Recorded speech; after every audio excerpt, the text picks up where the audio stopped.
Hey, what's up, everybody? Welcome to another episode of the Victorious Ones podcast, a place where gaming meets comics, meets sports, meets movies, as well as inspiration. Of course, I'm your host, King Von Jr. King Von Jr. You can follow me on social media on Twitter, or Twitter /X at 301 King Von Jr. You can follow the show's Twitter page at Victory Pod 1. You can also follow the show's. You can also follow me on Instagram at Mr. King Von Jr. You can follow the show's Instagram page at Victorious Ones Podcast. I'm also the social media producer for Perfect Plex Talk Radio, hosted by a friend of the program, Mike Knox, on Mondays at 6 p.m.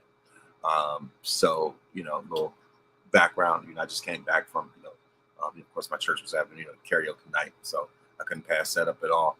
Our young adult ministry was having karaoke. I was like, really going to step in for that. But normally, on Wednesdays, my show starts at 8:05 normally. So that's the reason why. Hence, why the time is the way it is. But that's neither here nor there.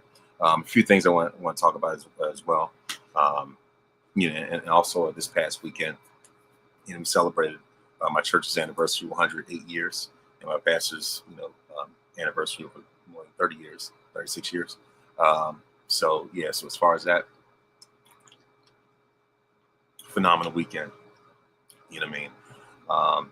So as far as that, but of course, back, when it comes to, like I say, a few things I definitely want to cover, of course, with the NFL recap, like I said, NFL recap, along with, some of the, results when it comes to Friday Night SmackDown, Monday Night Raw, NXT, the usuals. You know what I mean? So, and also, with the West Side Gun, news. And so I know it's a week late, so it doesn't have the same fire, the same momentum as before. But I definitely wanted to, kind of get my thoughts together and really, gather, gather, what I want to, try and process it, get my thoughts together and really process, what I really want to say about this. You know what I mean? So at first I was thinking about being an uproar about it, but then I'm like, you know what? There's more to it than that. So like I said, as far as that, I will say that this was definitely the best Monday Night Raw that we've had in quite some time. The best, like I say only behind. I would say only behind, last year's, Raw when Rock, beat up Cody, beat up Cody Rhodes, and hit him with the belt, going into into WrestleMania 40. You know what I mean? I've seen like that when the Rock, was beating Cody, within an inch of his life. Like I say, going to WrestleMania 40. You know what I mean? Like it's just, with that, along with even with the inaugural Monday Night Raw on Netflix.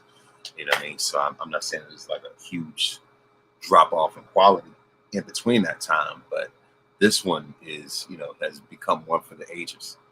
I will say that, just as a show collectively, especially with it being John Cena's, last Raw. You know what I mean? Like I said, last episode of Raw in Madison Square Garden. You know what I mean? So of course he came out, in the Yankee colors, Yankee theme shirt, this Yankee theme as well, which is funny because he's from Boston, and it's funny how Cena finally becomes a Grand Slam champion in his last Raw in Boston, and then of course he ends up having his very last Raw overall in Madison Square Garden in New York. And of course he comes out on the winning side. So everything is just really custom made, going full circle, if you will. Could the farewell tour be better? Yeah. But like I see, like I think with the way that Cena really, controlled his narrative, if you will, and really took charge. I mean, especially after, I want to say after that WrestlePalooza Lesnar match, and of course he exercised his creative control, if you will, to request that that AJ Styles match, and look how that turned out. You know what I mean? So like I said, as far as that, I would say that's one of the higher spots of this farewell tour. And of course, last week with him defeating Dom Mysterio, for the Intercontinental title to become a Grand Slam champion. So I'll say more on that later. But I'm going to go into, of course, my NFL recap. By the way, shout out to the Dallas Cowboys for defeating the Las Vegas Raiders. And so as far as that's concerned, and 33-16, and they over-delivered. They went above and beyond, what I expected them to do. And so this past week was week 11. Crazy how we are this close to the finish line, when it comes to this NFL season. And I'm going to focus more, more on the NBA, more so, especially as time goes on, as we go into this holiday season. And so this to kick off week 11 was Thursday night football when the Patriots defeated the Jets 27-14. Then Sunday morning, 9:30, the Miami Dolphins defeat the Washington Commodores 16-13. The Green Bay Packers defeat the New York Giants 27-20. Texans defeat the Titans 16-13. Panthers defeat actually Dolphins defeat Washington in overtime 16-13. Let's add that. So the Texans defeat the Titans 16-13 as well. The Packers defeat the Giants 27-20. The Panthers defeat the Falcons in overtime 30-27. The Bears defeat the Vikings 19-17. The Jaguars crushed the Chargers 35-6. Of course, the Bills defeat the Bucks 44-32. The Steelers crushed the Bengals 34-12. The Niners, of course, destroyed the Cardinals 41-22. The Rams defeat the Seahawks 21-19. The Broncos defeat the Chiefs 22-19. Ravens defeat the Browns 23-16. Sunday night football. Sunday night football. The Eagles defeat the Lions 16-9. And Monday night football, the Cowboys defeat the Raiders 33-16 in good old Las Vegas. So that's your NFL recap. And now it is time for the results for Friday Night SmackDown. And of course, we see that Drew McIntyre joined WarGames. As far as that's concerned, and we saw that Cody Rhodes defeated Bronson Reed via disqualification after Braun Breaker and Logan Paul attacked him. And of course, like I said, leading further more and more into WarGames as the table is really being set for this. And also, what else happened on SmackDown? We saw that Charlotte Flair told Rhea Ripley that she doesn't trust her ahead of their WarGames match in Survivor Series, and it goes to show that that just because you have even with the storyline, shows that the past is still remembered. Shows that that these wrestlers still have receipts. That's character development. That they don't have amnesia and forget about what somebody did to them just because that they're on the verge of teaming up against a particular opponent. Just like how Bianca didn't trust Bayley, and it's the same thing with how the way she kept the same energy, and how Charlotte kept the same energy when it came to Rhea Ripley, and how she doesn't trust her, even though back in NXT Charlotte was was more of the aggressor, and even on the main roster, Rhea was trying to earn Charlotte's respect and everything like that. And I remember Charlotte called Rhea a kid, and and still didn't see her as being on her level, if you will. And also Charlotte even gave Rhea the match of her career, not the match of her life at WrestleMania 39. And so like I say, they still keep the receipts, and that's why I respect about that. And so initially there was a cliffhanger. We'll see what happens. What happened later on with that, as far as that's concerned on Monday. So like I said, Charlotte, initially ditched Alexa and Rhea, because she didn't trust Rhea.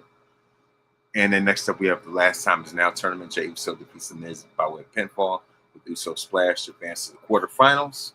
I guess you can't stop the Yeet, if you will. It's Jey Uso backlash, pretty much. Then we have the United States Championship match where Ilya Dragunov defeated Axiom by way of pinfall with the H-bomb and open challenge match. And of course after the match, Tommaso Ciampa attacked Axiom. It's like the the NXT thing going way back. Not really, but like I say, I just like the way that NXT's been making a transition to the main roster. But aside from that, Sami Zayn announced that he was medically cleared to compete. Shinsuke Nakamura, Dragon Lee, and Mercy Machine Guns rescued him from an MFT beatdown. And of course, along with the last time is now tournament, another match for that tournament, LA Knight defeated the returning Zack Ryder by way of pinfall with BFT. This match marked Matt Cardona's first match with the Zack Ryder persona since 2020. The Kabuki Warriors, Nia Jackson, Lash Legend, attacked Charlotte Flair, Rhea Ripley, Alexa Bliss, and Io Scott backstage before the WarGames match, which will take place on November 29th. And of course, also Jade Cargill continues to make her presence known as the WWE Women's Champion, as she defeated B-Fab by way of pinfall with Jaded in a very short match. And after the match, Jade and Michin got into a shoving match. And the thing is, I like that Jade is being presented this way. If you want to look at her as a female Goldberg, let her have it. You know what I mean? And the thing is, this hate towards Jade is very unnecessary. Jade is really in her element in ways that she had never been before. And so I think this really works better, to fit towards Jade's strengths rather than her weaknesses. And people give Jade a hard time for limited skills in ring, but yet, Goldberg was allowed to thrive and have a Hall of Fame career with a very limited move set. You know what I mean? It's just like, like that type of hate is very forced, if you will. So it's just like, just leave it alone. There's nothing to hate about this lady. And not only that, but the thing is, we've seen, so many different women who have limited move sets, but these fans, let the company play in their face about it. As I've said it before, and I'll say it again, whether it's been Lana, Eva Marie, recently Maxine Dupree, I don't care. I'm gonna go ahead and say it. And before this, it's not like y'all were fans of Maxine like that in the first place. It wasn't until this Becky storyline, whatever. You know what I mean? So like I said, the list goes on and on and on. You know what I mean? It's in terms of the women that have had limited move sets, and y'all just let it slide. The Bella Twins. You know what I mean? So so it's just like if y'all had, didn't have an issue, with women like that, then what's the issue with Jade? So it's like I said, the hate is ridiculous, it's forced, and nobody was checking for B-Fab like that in the first place. So it was, I was waiting for for Jade to shut her down at some point eventually anyway. So yeah, what I mean, like I said, like more so, like I said, catering towards Jade's strengths, and of course, like I said, Zack Ryder made his long-awaited return. He went up against his variant, which is LA Knight. Pretty much the same guy, just about. And of course, we have Drew McIntyre joining for WarGames. So that is my recap when it comes to SmackDown. Now, they really turned the heat up when it came to Monday Night Raw. As I said before, I felt like this has been one of the better Raws, Monday Night Raw episodes in quite some time. And so I'm going to go into that, and especially with it being in Madison Square Garden, and seeing the people, experience that, definitely, felt like a case of FOMO, if you will. And like, wrestling is the main thing that makes me wish that I was from New York, because they have the absolute best experiences, the greatest experiences that you've ever had, especially with, New York being home of Madison Square Garden, you know what I mean? And so when it comes to New York, WWE takes things to the nth degree, you know what I mean, to an unseen level. I mean, that was the birthplace of WrestleMania, after all.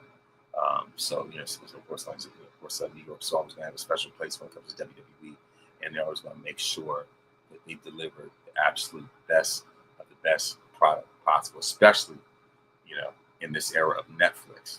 You know what I mean? And I know the last time, that they were MSG, I mean, especially after SummerSlam weekend, it was like a movie. You know, Shout out to those wrestling girls, who were part of that. Of course, Brian H. Waters, Cal from Black Wrestling, Janelle from Jobbeteers, and several others who were there. It was definitely felt like cinema, and it's very fitting, especially for when you look at the look at the farewell tour, and the swan song, if you will, for one of wrestling's biggest icons, of all time, John Cena, and he deserves all the flowers and all the roses, that everybody gives him. And so John Cena's time on WWE, Monday Night Raw is done officially. He made his final appearance on Monday Night Raw and went out with a victory. And of course, like I said, to no surprise, John Cena opened up the show. Fresh off his Intercontinental Championship victory last week, Cena was quickly interrupted by former champion Dominic Mysterio. Of course, Dom demanded a rematch for the title, and Cena wasted no time accepting before Mysterio said he didn't want the rematch until Survivor Series. So Cena again accepted. They say he won the match on his final Raw and last WWE appearance in Madison Square Garden. Well deserved. And of course, Dominic once again declined Cena's invitation based on a non-title match before being joined by Judgment Day teammates Finn Balor and JD McBobblehead. Of course, Judgment Day attacked Cena until Sheamus and Dominic's dad, the legendary Rey Mysterio, came in to make the save. And so then it turns into 3-on-3. The team of John Cena, Rey Mysterio, and Sheamus defeat Judgment Day by way of pinfall when Cena hit McBobblehead with attitude adjustment. After and of course I like the sequence, where Cena, Rey, and Sheamus all did the 5-member shuffle. I thought that was pretty cool. After the attack and subsequent save, Cena threw down the challenge for a 6-man tag match. Of course, leading to the match that Cena's team managed to win, and that was Cena's last match on Raw. And so, of course, we also saw that Nikki Bella attacked Sammy Valkyries. Valkyries walking to the ring for an interview. Bella said she didn't return to WWE some sidelines as a cheerleader, and that she would take the Women's World Championship from Valkyrie. Of course, we also had the last time is now tournament first round match. Where we had Solo Sikoa, go up against a returning Dolph Ziggler, who's part of TNA, and the ovation was amazing. I was like, oh, this is who the surprise was. Great surprise, and it turned out to be a really nice match, a solid match. And so, like I said, very surprise return. And of course, Dolph did very well. Came up short after a Samoa spike and tried to do a sweet chin music. But yeah, like I said, Solo just leveled him with that spike. Like I said, it was an excellent match. Great return. And also for the Women's Intercontinental Championship match, we see that Maxine Dupree took on Becky Lynch for the title. And so of course, Becky seemed to have control of the match until AJ Lee's music hit. And of course, Lee skipped her way to the ringside, and left it open for Maxine to hit back the crossbody, or just distracted Becky to score the pinfall and win the title. So now you're champion. Now, of course, the winner of this match, your new Women's Intercontinental Champion, Maxine Dupree. After that, Rhea Ripley pulled AJ Lee aside for a chat.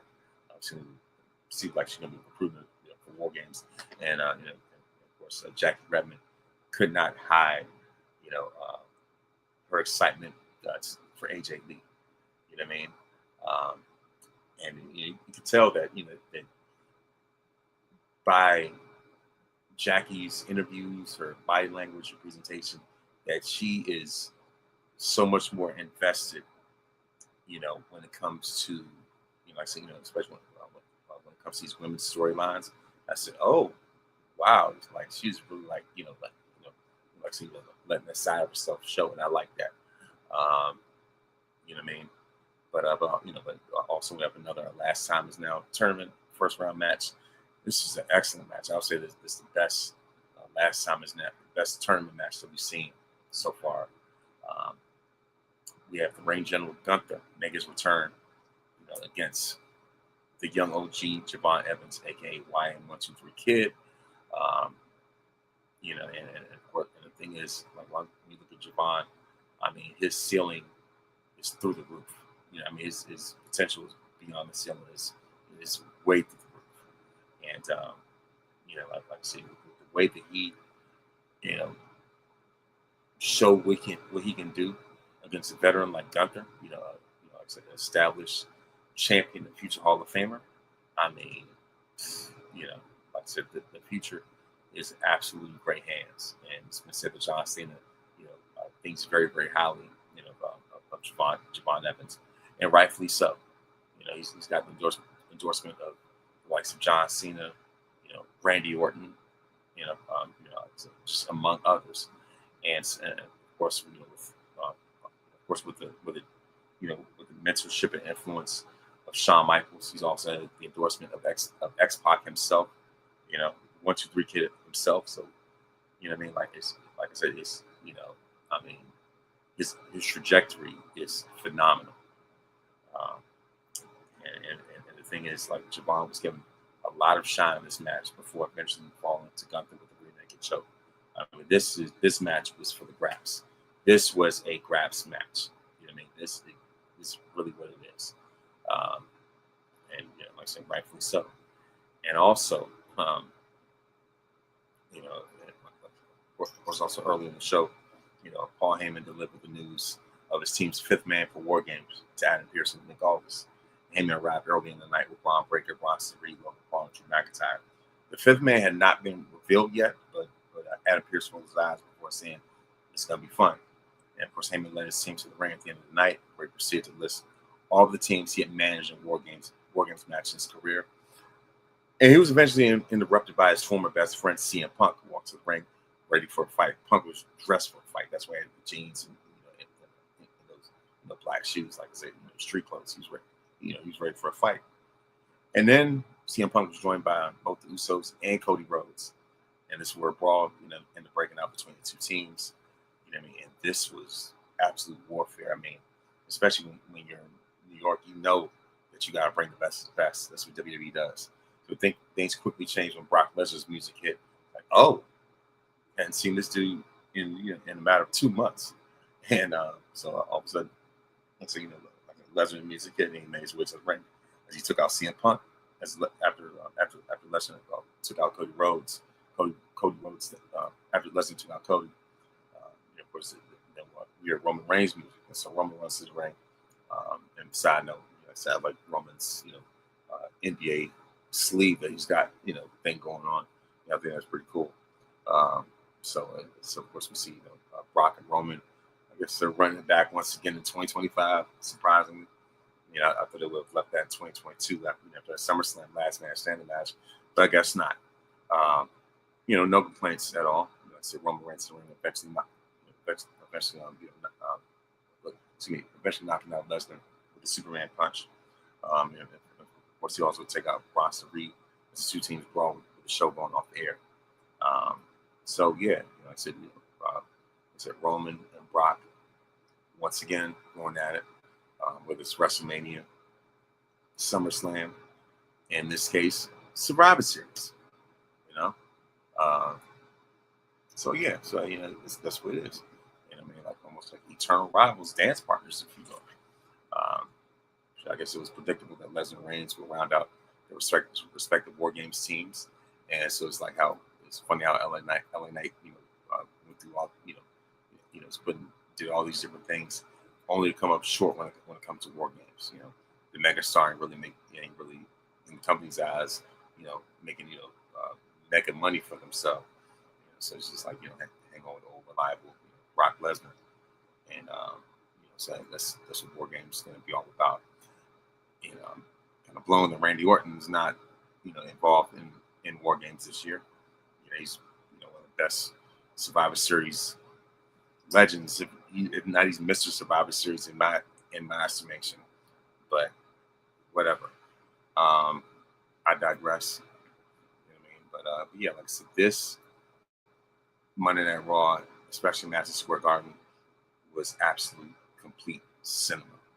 You know what I mean? This is the best they've had in quite a long time, especially like I said, because of Cena's farewell. You know what I mean? So I think that's a big reason why they performed the way they did. And so, of course, we have NXT Gold Rush NYC, night one, if you will. So, it was like I said, it's night one of NXT Gold Rush. And so, like I said, of course, it's held in the theater, Madison Square Garden, I believe, smaller part of MSG. And so as far as that, we have Chelsea Green and All Ego Ethan Page versus Joe Hendry and Thea Hale for the AAA Mixed Tag Team Championships. And the winners of this match, and still the AAA Mixed Tag Team Champions, All Ego Ethan Page and Chelsea Green. So as far as that, they went by way of pinfall with this kill switch from Chelsea Green and Thea Hale. So of course we see Team North America / Canada still the AAA Tag Team Champions. And so of course we also saw Jordan Grace and Lola Vice talking backstage about Kalani Jordan's problem, what it might be. Of course, Kalani Jordan rolls up and Vice tells her to say it to her face. Of course they go back and forth. And Jordan says Kalani's last week with the title. And of course, also side note, I also forgot to mention when it came to Monday Night Raw. Actually, like I said, Alexa Bliss also called out Charlotte Flair.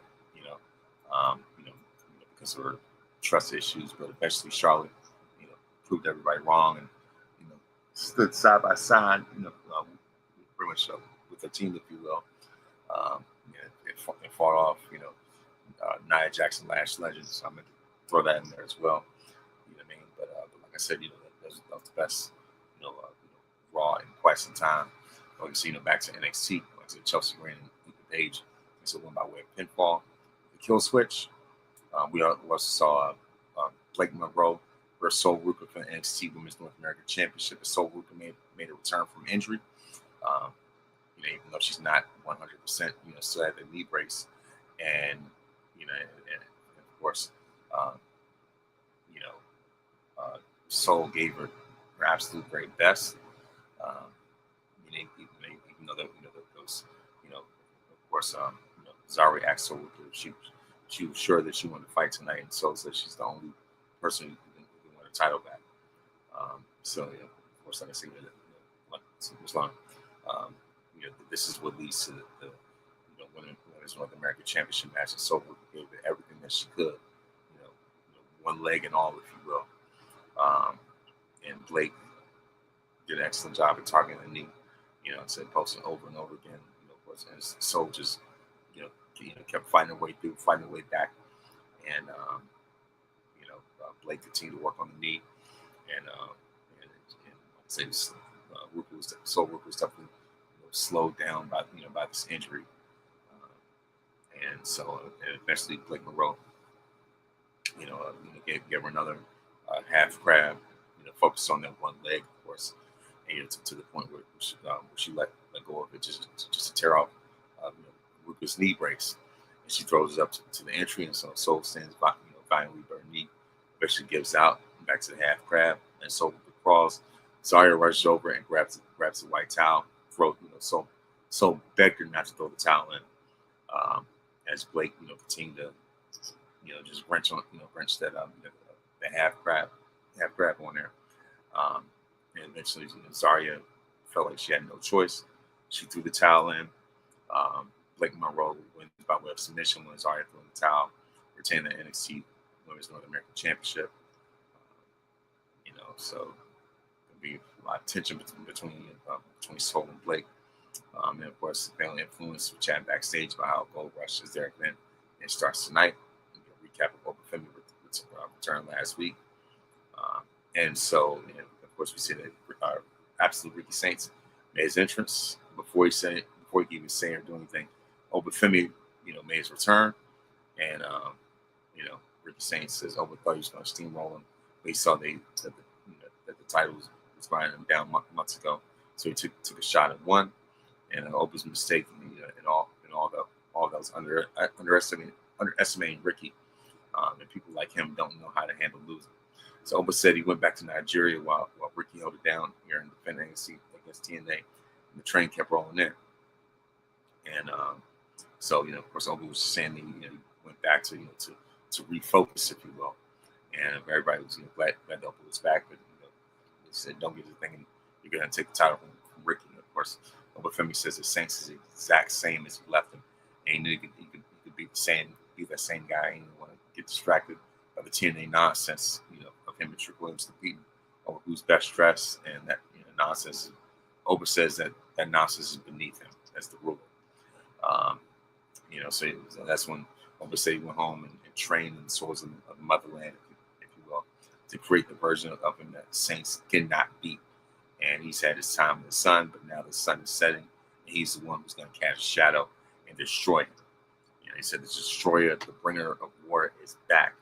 And he said your daddy is home. I said, oh, he sunned him. Ricky gives a rematch deadline, and lets the deadline go without comment, whatever. And then Trick Williams arrives, and he said, of course, he says it's not over, but of course, I guess as soon as Trick talked about, somebody not hearing him, it's that Trigger Miles born, and Miles attacking from behind. It says payback is a, as for Ricky Saints, Obafemi says that they're looking at the next Iron Survivor, and you'll see one of them at New Year's Evil. Then we have Dark State versus Javon Evans and Leon Slater for the NXT Tag Team Championships.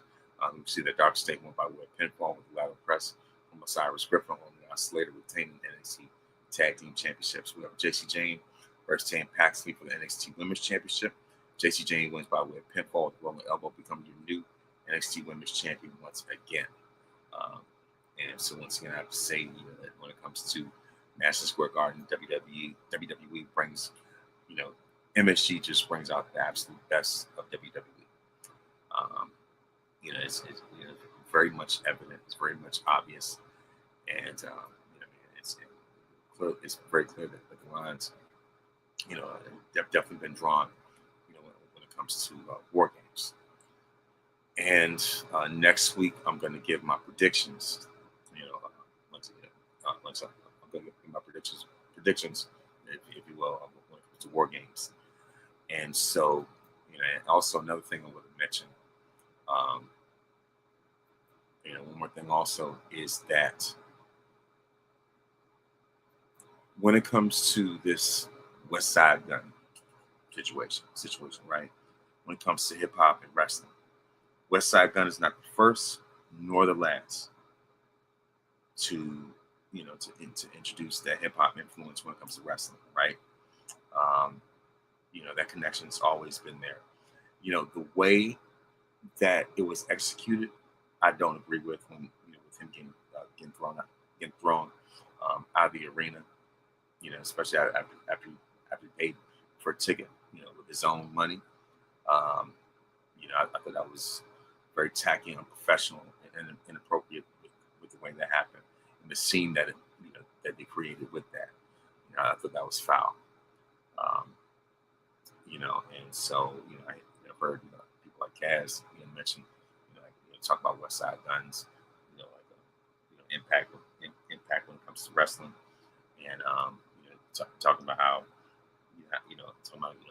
like the reason why so many people are drawn to the likes of Dusty Rhodes and Ric Flair is because they remind them of black people.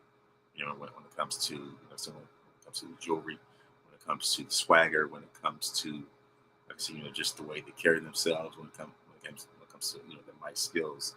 Just like I said, the way they dress, the way they walk, the way they talk. You know what I mean? That aura about them. And so, I mean, I definitely see where he, like I said, like I said, the big thing, I see where he's coming from with that. Um, I'm not here to rain on nobody's parade or keep nobody when they're down or whatever. Um, so I believe that that West Side Guns promotion, fourth rope wrestling, deserves a chance, deserves spotlight, and opportunity, and everything like that. You know what I mean? Like with all intents and purposes. You know what I mean? So he's very popular when it comes to wrestling and hip hop circle and everything like that. Like Hills Have Eyes, all those things, right? So he is a wrestling enthusiast, as we all know. So I'm just laying it out there, right? And Mike and I, we both talked about it on Monday, and I've shared my thoughts, with him on the show, and I'm going to share some of my same thoughts right now. I definitely have to get this off my chest. And shout out to 808 and Chair Shots, for also bringing this up as well. I respect, like I say, the fact that West Side Gun, likes to be a promoter, and he's that in tune into the wrestling circle and whatnot, right? Hats off to him. Right? However, there are a few things that have not really been acknowledged like that. As I said before, it was tacky with the way that the company, handled things, the way that, handled the situation the way they did as far as kicking them out and all that. That was foul. However, there are a few points that have not been addressed when it comes to this, right? For one,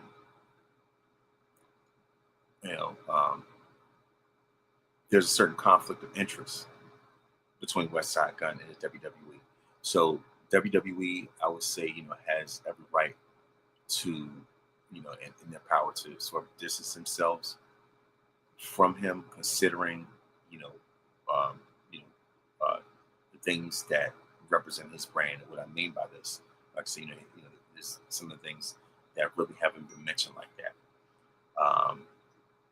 For one,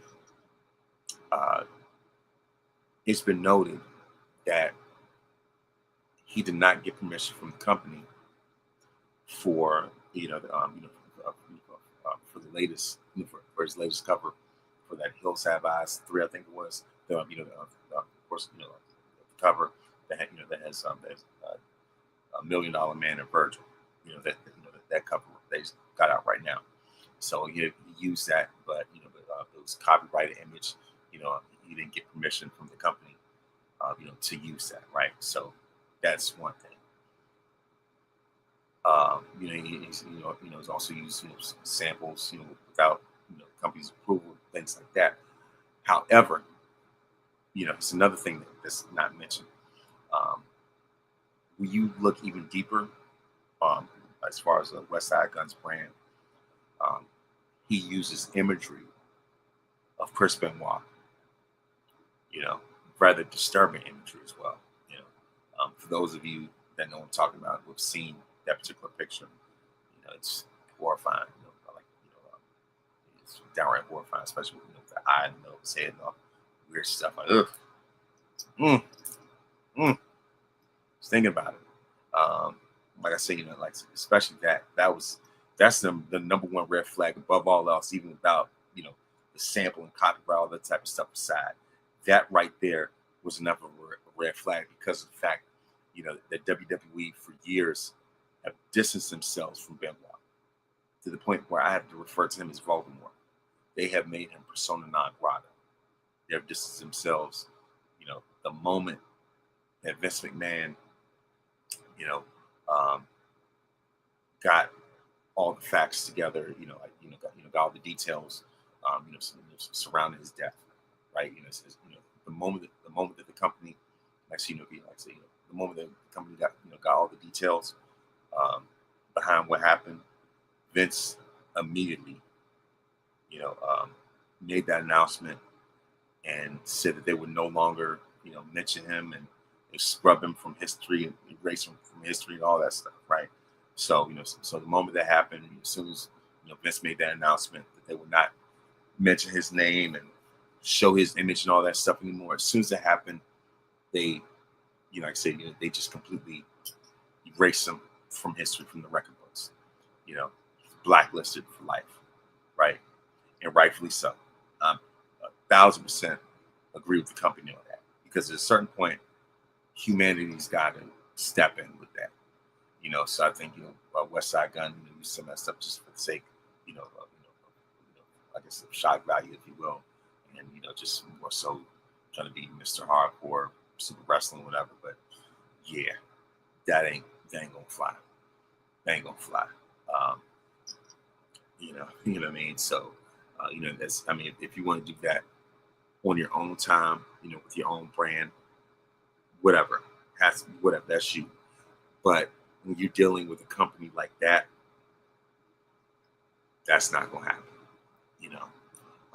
That right there is enough to be like, nah, we gotta social distance ourselves from that. Another thing also is that West Side Gun has been affiliated with AEW. He's been on AEW programming. He's actually come out with Swerve during his entrance before. He also runs shows opposite of WWE during WrestleMania weekend. You know what I mean? Like, so like see, if anything, he sponsors, like say wrestling shows that that pretty much counter programming. If anything, during WrestleMania weekend, West Side Gun, does counter programming, from what WWE's doing during that weekend. So if WWE has an event, he would host, he would promote a wrestling show that is competing with what WWE's doing. So if anything, like if anything during WrestleMania weekend, he would be taken away from some of the WWE's audience, right? And like I said,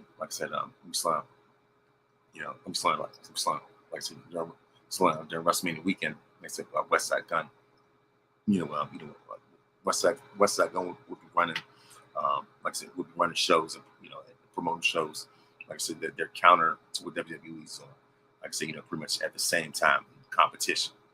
So plain and simple, he's an enthusiast, but at the same time, he's a rival promoter. At the end of the day, they see him as a rival promoter. Like I said, they could have handled things better. But when you have to look at your bottom line, when you do research about his brand, the images, that he puts on his paraphernalia and, things like that, and, some of the samples or whatever that haven't been cleared by the company or whatever, like I said, when you look at things like that, when you look at how during WrestleMania weekend, he would have shows, that are running opposite of WWE and competing with what they're doing. He would have shows that would be like on the same night as Wally Mania or like right after Wally Mania, stuff like that, whatever. So, what I mean, like as far as that, pretty much like indie promotions, like that are run opposite WWE. So that means a conflict of interest. And so I think that's what they're looking at. They're looking at someone who who's competing against them, and just it's a conflict of interest. And so if anything, they look at him as someone who is running an indie promotion that's trying to take away from their viewership, from the things that they're doing. So so as far as that, You know, yeah, I could kind of see it. And like I said, he's a huge fan and whatnot, but he's not the first nor the last. I mean, Method Man, a huge wrestling fan. Redman, the Wu-Tang Clan themselves, have always been huge wrestling fans. Like I said, use wrestling references in their music. You know what I mean? Wale, I would say, out of anybody who I've seen do the best job when it comes to this wrestling hip hop connection, in my estimation, I would say it's Wale, because not only is he a fan of WWE, he's not only is a fan of wrestling, but the thing is, he's not going out of his way to compete against WWE. He's not going out of his way to, use images that are against the company. He's not going out of his way to mention wrestlers and whatnot, that the company doesn't rock with, right? Wale, does collaborations with WWE, right? He's even had a clothing line, that's he's even had like a wrestling clothing line, if you will, that's been in partnership with WWE. You know what I mean? So, so like I said, if anything, like Islam, Wale, like I said, has merchandise that's that's promoted, it's promoted by WWE. It's been in partnership with, as a matter of fact, for example, I even have a China shirt that is, that's made by Wale, that's in partnership with, WWE. I have an AJ Styles hoodie that, that's part of, Wale's brand. You know what I mean? So, and then, like I say, not only that, but of course, like I said, Wale Mania, has always been side by side, with WWE. So if you want to see anybody, you want to talk about anybody that really does it the right way, in my estimation, without burning bridges, if you will, it's Wale. So I would say, in my estimation, I think that Wale does a better job of it, in my view. So yeah, I mean, like, so the thing is, of course, he uses samples and things like that. He had a Triple H on sample whatever on one of the songs, something like that. So so if you want to talk about somebody who gives a better blueprint when it comes to this wrestling and like this wrestling hip hop thing, in my estimation, I would say it's Wale. So what I mean, so if anything, that's pretty much it as far as that's concerned.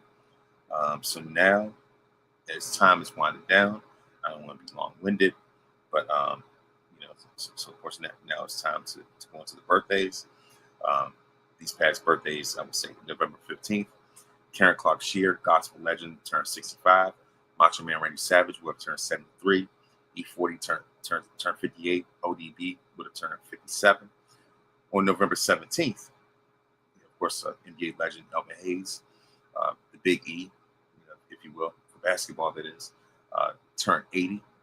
On November 19th, of course, Ahmad Rashad turned 76. November 20th, Future turns 42. November 21st, and of course, Troy Aikman turns 59. And of course, Michael Strahan turns 54. Earl the Pearl Monroe turns 81. And of course, the Bella Twins turn 42. Ken Griffey Jr. turns 56. And that's it when it comes to birthdays. And before I go, I would like to give a word of wisdom. And that, and of course, the word of wisdom is that, is to never let anybody talk you out of believing God's presence. And, and also, God, of course, when God speaks to your drama, your situation, of course, you will land on dry ground. It's in the same way that God caused that fish to spit Jonah on dry ground. God will speak to a situation, and you will land on dry ground. And of course, God's calling us, to scream and cry out to Him in time of trouble, in time of distress. So that is my word of wisdom. And also remember that you're victorious, because greater is He that's in you than he that's in the world. You put God in the first place, you don't have to worry about being in last place. Please make sure to listen to this podcast on iTunes, Spotify, Google Podcasts, or anywhere else that you download podcasts. Thank you very much for listening and watching, and may this day be the absolute very best day of your life.